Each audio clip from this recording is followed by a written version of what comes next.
CEO said. "Bring me the real engineer." Everyone froze.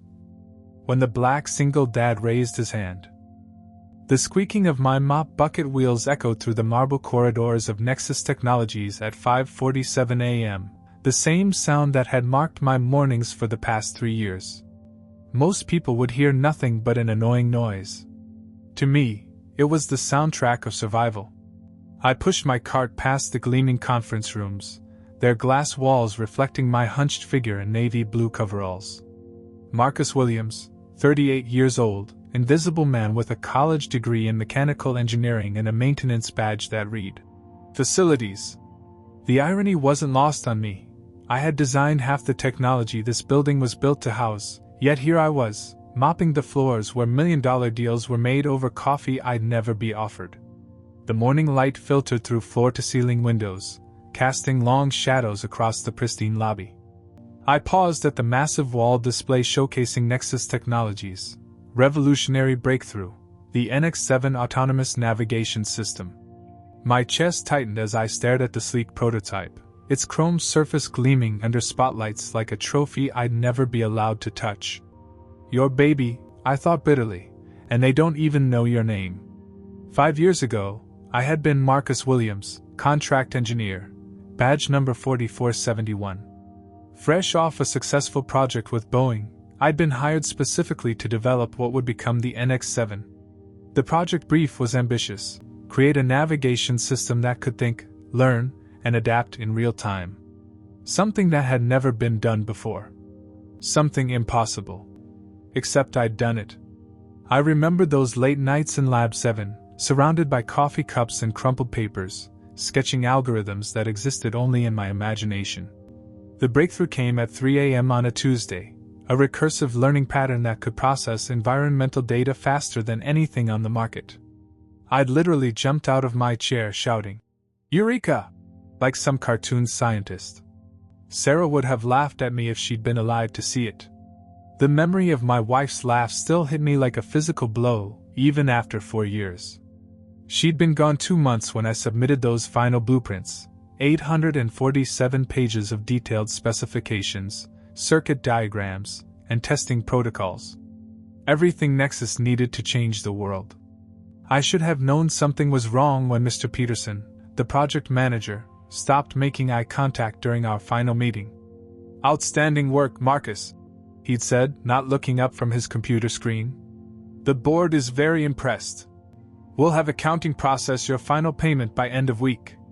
The check arrived on a Friday. Pink slip attached. Restructuring, they called it. Budget constraints. Nothing personal. I'd tried calling Peterson for weeks. His assistant always said he was in meetings. When I finally showed up in person, security escorted me out. My badge had been deactivated. My access revoked. My name removed from every document, every email, every trace of the project that had consumed 2 years of my life. 6 months later, the NX7 was unveiled to international acclaim. I watched the announcement from my couch, eating cereal for dinner, while my 8-year-old son Devin did homework at the kitchen table. The presenter was Dr. Jennifer Martinez, head of the engineering team that had developed this groundbreaking innovation. She had never seen the inside of Lab 7. Now I sprayed glass cleaner on the display case and wiped it clean, my reflection disappearing and reappearing with each stroke. Behind the glass sat my life's work, surrounded by plaques celebrating the brilliant minds who'd made it possible. Peterson's name was etched in gold. Dr. Martinez's too. Even interns who'd fetched coffee had their names on the patent filing. Mine was nowhere to be found. The morning rush was beginning. Early executives hurried past me, phones pressed to their ears, discussing metrics and projections I'd once lived and breathed. They looked through me with the practiced invisibility that comes with social conditioning. The janitor. The help. The man who existed to clean up after important people did important things. I moved to the elevator bank, mopping around polished shoes and designer handbags. A young engineer, couldn't be more than 25, was explaining something excitedly to his colleague. "The NX7's learning algorithm is absolutely revolutionary," he said. Whoever designed the core processing structure was a genius. Too bad nobody knows who it was. The documentation just says contracted development team.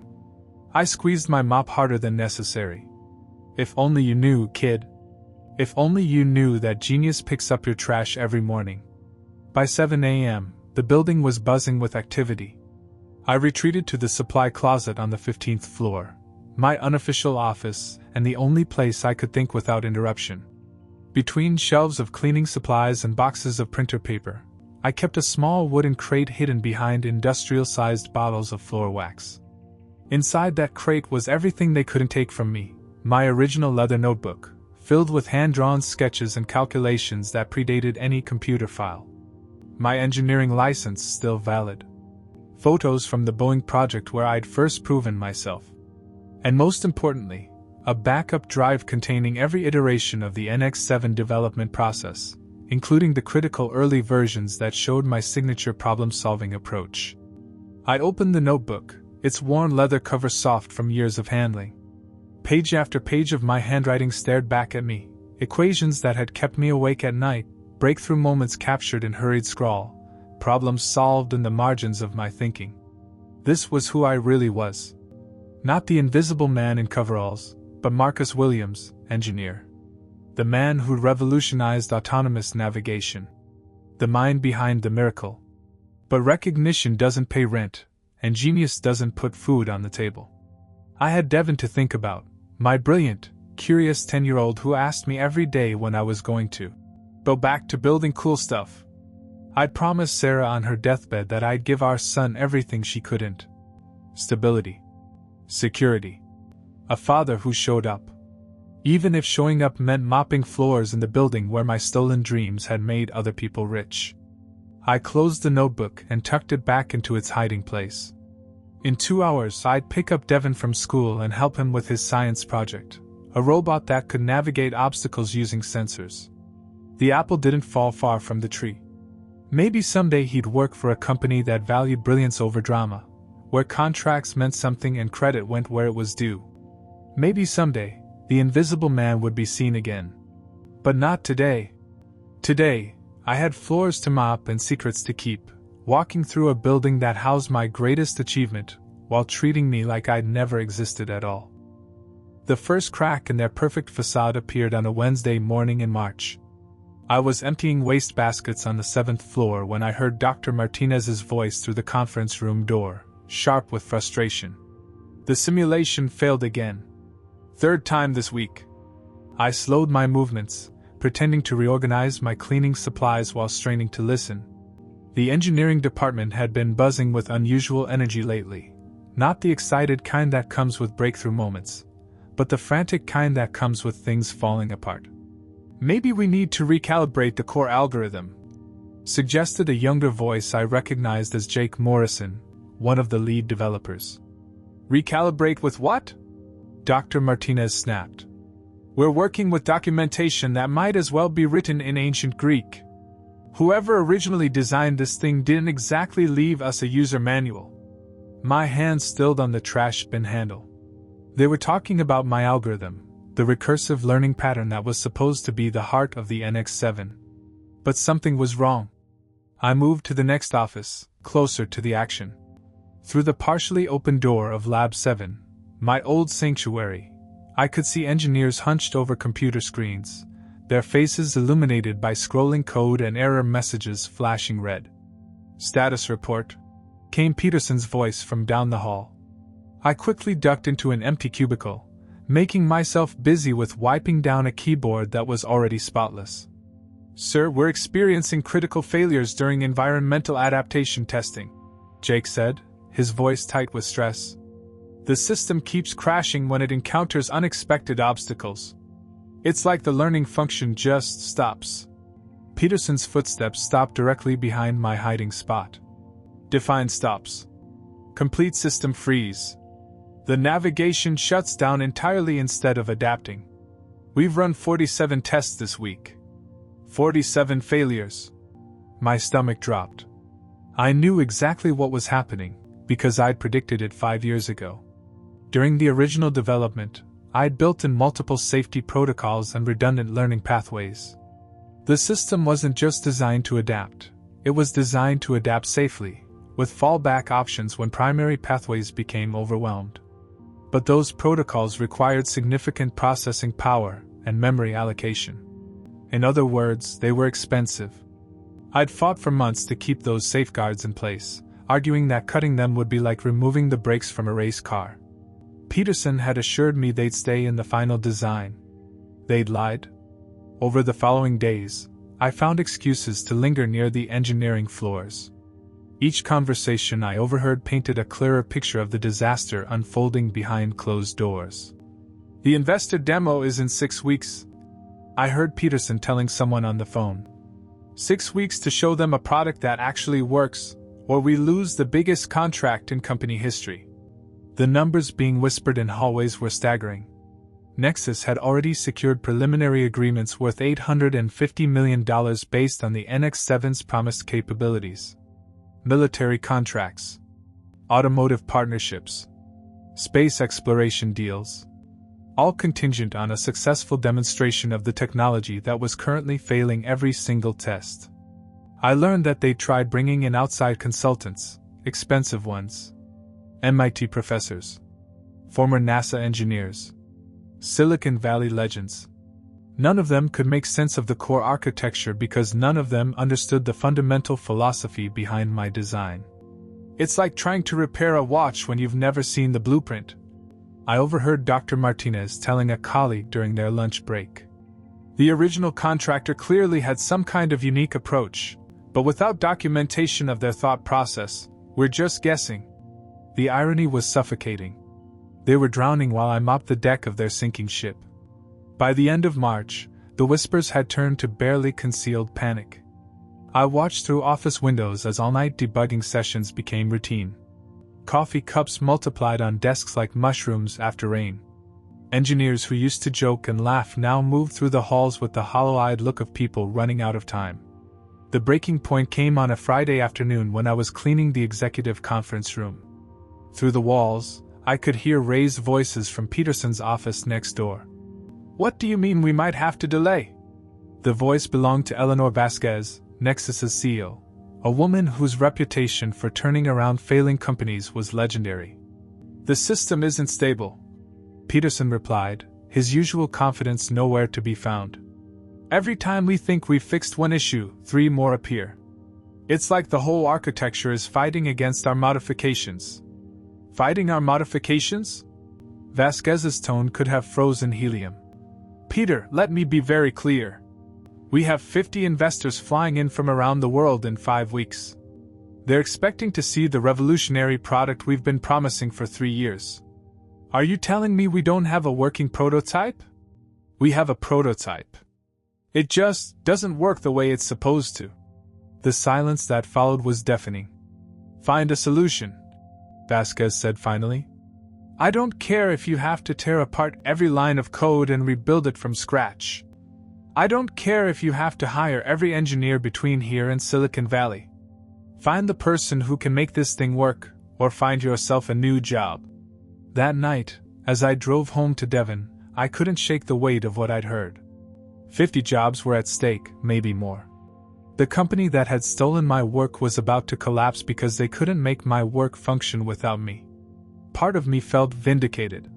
They'd erased my name, stolen my achievement, and now they were paying the price for their arrogance. Monday morning arrived like a funeral bell.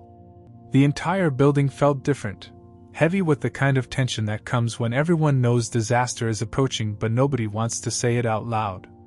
I was mopping the lobby when the elevator doors opened at exactly 8:15 a.m., revealing Eleanor Vasquez in a charcoal gray suit that probably cost more than I made in 3 months.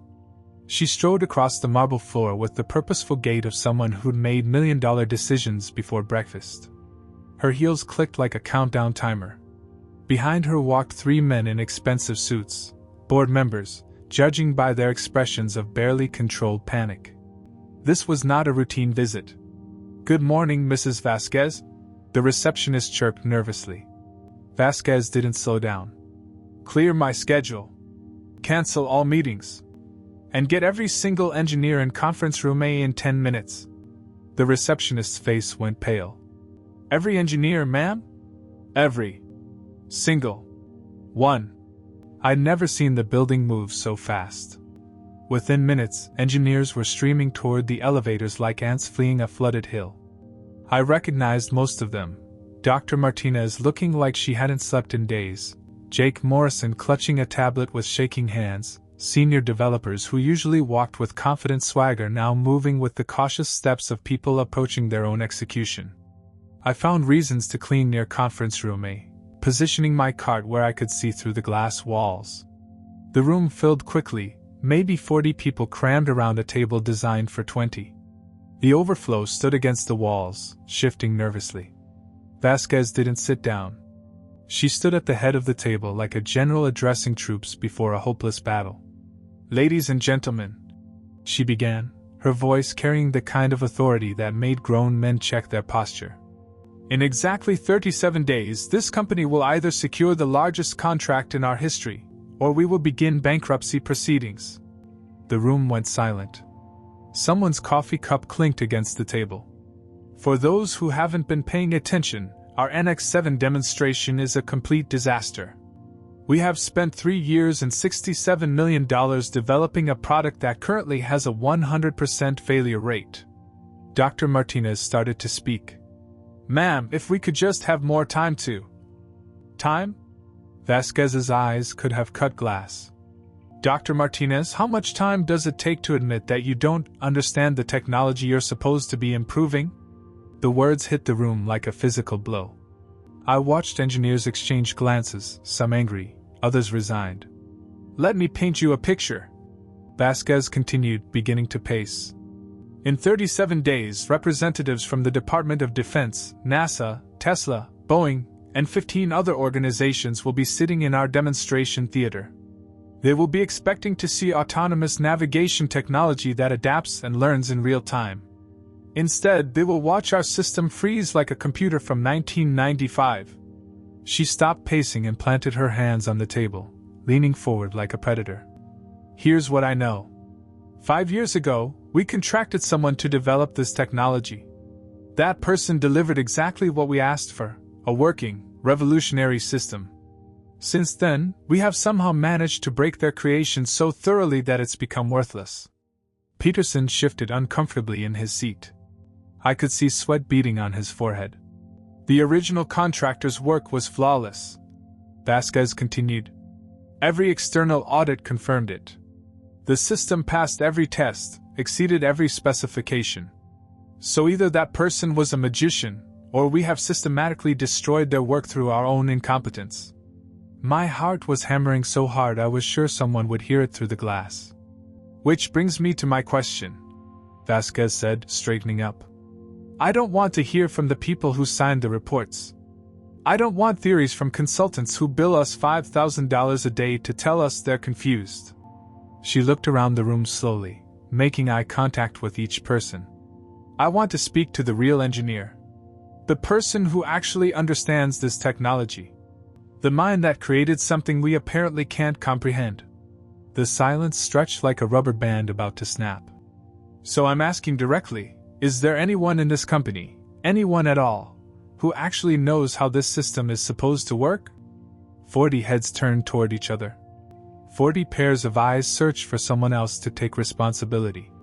40 brilliant minds suddenly looked very, very small. "Nobody?" Vasquez's voice rose. "In a building full of engineers, nobody understands our most important product?" More silence. Someone coughed nervously. "Then let me be absolutely clear," she said, her words falling like hammer blows. "If we cannot find someone who can make this system work, if we cannot locate the expertise to save this company, then in 38 days every person in this room will be looking for a new job." She gathered her papers with sharp, efficient movements. "Bring me the real engineer. Not the people who inherited the project. Not the ones who've been trying to fix it. The person who actually built it from the ground up. Find them, or find yourselves new careers." Vasquez walked toward the door, then paused. "You have until end of business today to produce answers. That's 8 hours to save this company. The door closed behind her with a soft click that somehow sounded like a gunshot. Through the glass, I watched 40 of the smartest people I'd ever known sit in complete, terrified silence, realizing that their jobs depended on finding a ghost. I gripped my mop handle tighter, my knuckles white. I stood frozen outside conference room A, watching 40 engineers sit in stunned silence while their world crumbled around them. My reflection stared back at me from the glass wall, a middle-aged black man in janitor's coveralls, invisible to everyone who mattered. Walk away, the rational part of my brain whispered. This isn't your problem anymore. But my hands were shaking, and not from fear. It was from rage. Pure, white-hot fury at watching incompetent people destroy something beautiful while the person who could save them mopped floors 10 feet away. Through the glass, I watched Dr. Martinez bury her face in her hands. Jake Morrison was frantically typing on his tablet, probably sending resumes. Peterson sat like a statue, staring at nothing. This is insane, someone finally said. How are we supposed to find someone who worked here 5 years ago? We don't even have proper documentation from that project. Maybe the original contractor kept backup files? Suggested another voice. Even if they did, why would they help us? We fired them, remember? The word fired hit me like a slap. They didn't even know the truth, that I'd been erased, not fired. That my work had been stolen, not purchased. I should have walked away. Should have finished mopping the lobby and gone home to Devon. Should have let them fail spectacularly and enjoyed watching the people who destroyed my career get exactly what they deserved. Instead, I found myself pushing my cart closer to the conference room door. What are you doing, Marcus? Dr. Martinez was speaking again. Even if we could locate the original engineer, what makes anyone think they'd be willing to help? We'd be asking them to save the jobs of people who replaced them. Maybe we could offer them money, Jake suggested desperately. With what budget? We're barely keeping the lights on. I pressed my ear closer to the glass, my reflection multiplying in the surface like ghosts of possibilities. Wait, said a voice I didn't recognize. What if the original engineer is still around?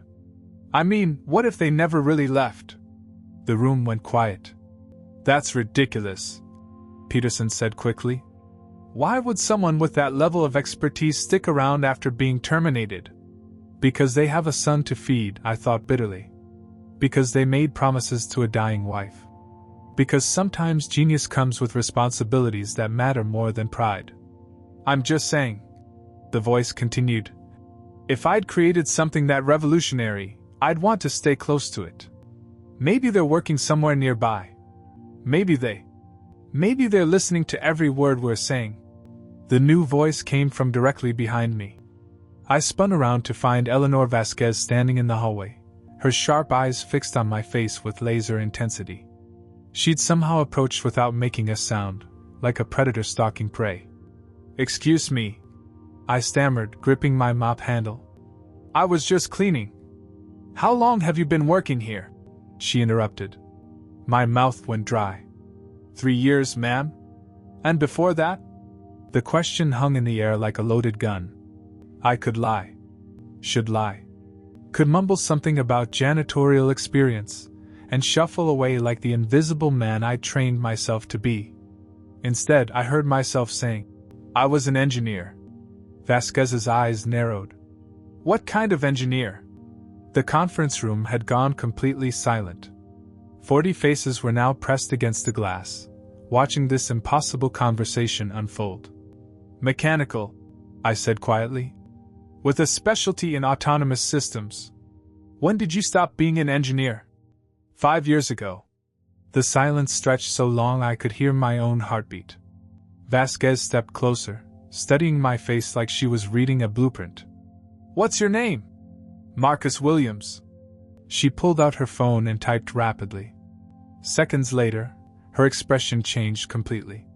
Marcus Williams, contract engineer, project designation NX7 development, hired March 2019, terminated September 2021. She looked up from her screen. You built it. It wasn't a question. My throat felt like sandpaper. Yes, ma'am. The conference room erupted. 40 voices shouting at once, disbelief, anger, confusion, hope. Through the chaos, I heard Dr. Martinez saying, "That's impossible." And Jake Morrison shouting, "The janitor? The janitor built the NX-7? Vasquez raised her hand, and the room fell silent. "Can you prove it?" she asked me directly. This was it. The moment that would change everything or destroy what little stability I had left. I thought of Devin, waiting for me to pick him up from school. I thought of Sarah, who'd made me promise to give our son a secure life. I thought of the mortgage payment due next week and the health insurance I couldn't afford to lose.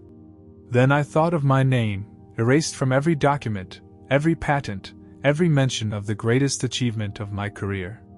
I reached into my coveralls and pulled out my worn leather notebook, the one I'd carried every day for 3 years, hoping for exactly this impossible moment. "Every calculation," I said, opening to the first page. "Every iteration. Every breakthrough moment. Including the critical design elements you removed to cut costs, the ones that are causing your system failures." Vasquez took the notebook, her eyes scanning pages of handwritten equations and sketches. Her expression shifted from skepticism to amazement to something approaching awe. "Conference room," she said finally. "Now." As I walked through those glass doors, 40 pairs of eyes followed my every movement. The invisible man was about to become very, very visible. "Everyone out except Williams and 3 senior engineers," Vasquez commanded, her voice cutting through the conference room chaos like a blade. "Morrison, Martinez, and Chin, you stay. The rest of you, back to work." The room emptied reluctantly, leaving me standing at the head of the table where I'd never been invited to sit during my actual employment. The irony wasn't lost on anyone. "Show me," Vasquez said simply, sliding my notebook back across the polished surface. I opened to page 47, where my original algorithm architecture lived in hand-drawn flowcharts and mathematical proofs. "This is the core learning matrix," I began, my voice stronger now. "It processes environmental data through 3 parallel channels: predictive, reactive, and adaptive." Dr. Martinez leaned forward, her earlier hostility replaced by fascination. "We've been treating it like a single-channel system. Because you removed the redundant pathways," I said, flipping pages. "Here, see these backup protocols? They're not redundant. They're essential. When the primary learning channel gets overwhelmed, the system needs somewhere to fall back." Jake Morrison was typing frantically on his tablet. "That explains the freeze-ups. The system hits a processing limit and has nowhere to go." "Exactly." I felt the familiar rush of solving complex problems, the electricity that had been missing from my life for 5 years. "But that's just the surface issue. The real problem runs deeper." Vasquez sat down for the first time, her attention completely focused. "Explain." I pulled out a red pen and began sketching on the whiteboard. "The original design had 4 core components working in harmony. You kept 2, modified 1 beyond recognition, and eliminated the 4th entirely." My hand moved automatically, recreating diagrams I'd drawn 1,000 times. "It's like trying to run a car engine with half the cylinders missing. Can it be fixed?" Chen asked quietly. "Not fixed," I said, capping the pen. "Rebuilt. From the foundation up." The room fell silent. Outside, the sun was setting, painting the conference room walls gold. Vasquez checked her watch. "How long? To do it right?" 3 months minimum. We have 36 days. I studied the equations on the whiteboard, my mind racing through possibilities. "Then we don't do it right. We do it fast." I turned back to face them. "I can create a temporary patch, restore the missing pathways and bypass the damaged components. It won't be elegant, but it'll work for your demonstration." "How long for the patch?" 72 hours. Non-stop." Vasquez stood up. "Done. Morrison, Chun, you're reassigned to Williams' team effective immediately. Martinez, coordinate with IT to give him whatever access he needs." She paused at the door. "And clear Lab 7. That's his workspace now. Walking back into Lab 7 felt like stepping through a time portal. The smell of coffee and electronic components, the hum of computers, the cluttered whiteboard covered in someone else's failed attempts to understand my work. It was exactly as I remembered, yet completely foreign.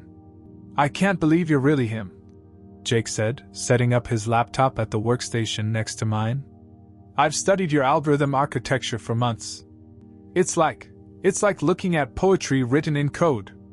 Poetry doesn't debug itself," I replied, but I was smiling. "Let's see what they've done to my baby." The next 18 hours blurred together in a haze of caffeine and calculation. I worked with an intensity I'd forgotten I possessed, my fingers flying across keyboards while my mind reconstructed 5 years of stolen innovation. Jake and Chen proved to be excellent assistants, quick learners who could follow my logic and implement solutions without constant explanation. Dr. Martinez appeared around midnight with Chinese takeout and genuine curiosity. "Can I ask you something?" she said, settling into a chair beside my workstation. "Shoot. Why didn't you fight harder when they terminated you? With work this brilliant, you could have demanded recognition." I paused my typing, staring at lines of code that represented months of my life. "My wife was dying. My son needed stability. Sometimes you choose survival over justice." She nodded slowly. "And now? Now my son is older. And justice finally found me." By Tuesday morning, we had a working prototype. Not perfect, there were rough edges and temporary fixes that made me cringe, but functional. The system could learn, adapt, and navigate complex environments without freezing. "Run the obstacle course simulation," I told Jake, my voice hoarse from lack of sleep. We watched the screen as our virtual navigation system encountered unexpected barriers, processed the information, and smoothly adjusted its path. Again and again, it adapted flawlessly. "Holy shit," Chen whispered. "It actually works." Word spread quickly. By 10 a.m., engineers were crowding around Lab 7's windows, watching the man they dismissed as a janitor demonstrate technology that had stumped them for months. Some looked amazed. Others appeared embarrassed. A few seemed angry, though whether at me or themselves, I couldn't tell. Peterson appeared at the lab door, his face unreadable. "Williams," he said stiffly. I looked up from my computer. "Peterson. This stays between us, right? What happened before?" I stood up slowly, meeting his eyes. "That depends entirely on what happens next." 34 days later, I stood in the back of Nexus Technologies' demonstration theater, watching 50 of the world's most powerful investors file into their seats. My hands were steady now, the tremor of nerves replaced by the quiet confidence that comes from knowing your work inside and out. The theater had been transformed into a high-tech showcase. Multiple screens displayed real-time data feeds, while a scale model of an urban environment sat center stage, complete with moving obstacles and changing weather conditions. This was where the NX-7 would either prove itself or fail spectacularly in front of $850 million worth of contracts.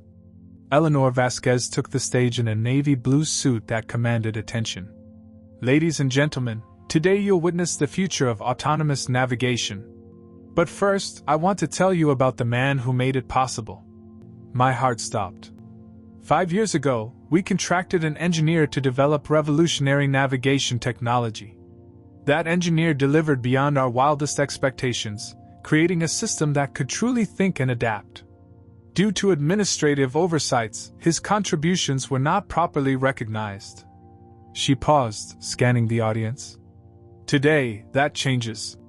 Ladies and gentlemen, I'd like you to meet Marcus Williams, the true architect of the NX-7 system.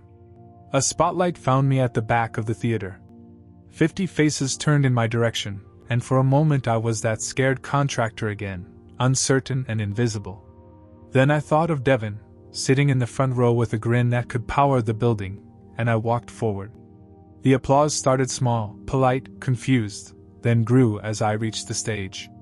Vasquez handed me the microphone with something that looked like respect. 5 years ago, I designed a system that could learn from its environment and adapt to challenges in real time. I began, my voice carrying clearly through the theater. Today, you'll see that vision finally realized. I nodded to Jake, who initiated the demonstration sequence. On the screens around us, the NX-7 sprang to life, its sensors mapping the model environment with precision I'd only dreamed of achieving. The system encountered its first obstacle, a sudden barrier that hadn't existed in its previous scan. For a heartbeat, the room held its breath. Then the NX-7 smoothly adjusted course, its learning algorithms processing the new information and finding an alternative path without missing a beat. The audience murmured appreciation. Traditional navigation systems follow predetermined routes, I explained as the demonstration continued. The NX-7 creates its routes in real time, learning from every obstacle, every success, every challenge. The system faced increasingly complex scenarios, weather changes, moving obstacles, sudden route closures. Each time, it adapted flawlessly, its decision-making process displayed in real time for the audience to witness.